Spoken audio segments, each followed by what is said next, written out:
بہت سے لوگ یہ سمجھتے ہیں کہ شاید میں کسی کی فیور کر رہا ہوں اور میں اہل تشیع کی حمایت کر رہا ہوں۔ سن لو،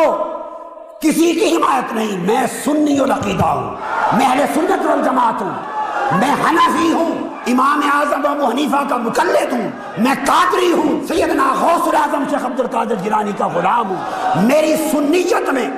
دنیا کے کسی شخص کو کوئی شک نہ ہو، میری حنفیت میں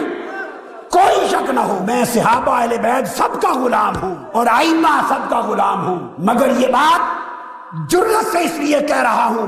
کہ صدیوں کے گرد و غبار نے خارجیت کے اثر کے پیش نظر اہل سنت کے عقائد کے اوپر گرد و غبار ڈال دیا ہے کہ کچھ لوگ خوف زدہ ہو گئے، ڈر گئے، جھجک گئے کہ شاید حب علی اور حب اہل بیت کا نام لیں گے تو کوئی شیعہ نہ بنا دے۔ ارے یہ جرأت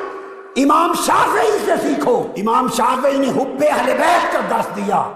کسی نے کہا یہ شیعہ رافضی ہو گئے، امام شافعی نے کہا اگر اہل بیت نبی کی محبت سے بندہ رافضی ہوتا ہے تو سنو، کائنات میں مجھ سے بڑا رافضی کوئی نہیں۔ وہ باتیں جو بتائی نہیں جا رہی تھی، مدت سے چھپائی جا رہی تھی، جھجک سے، خوف سے، مصلحت سے، جن پہ پردہ ڈالا جا رہا تھا، میں نے مصلحت کا وہ جھوٹا پردہ چاک کیا ہے اور تاجدار کائنات کا پیغام اور صحابہ کرام کا پیغام اور ازواج مطہرات کا اور ائمہ کا پیغام امت تک پہنچایا ہے۔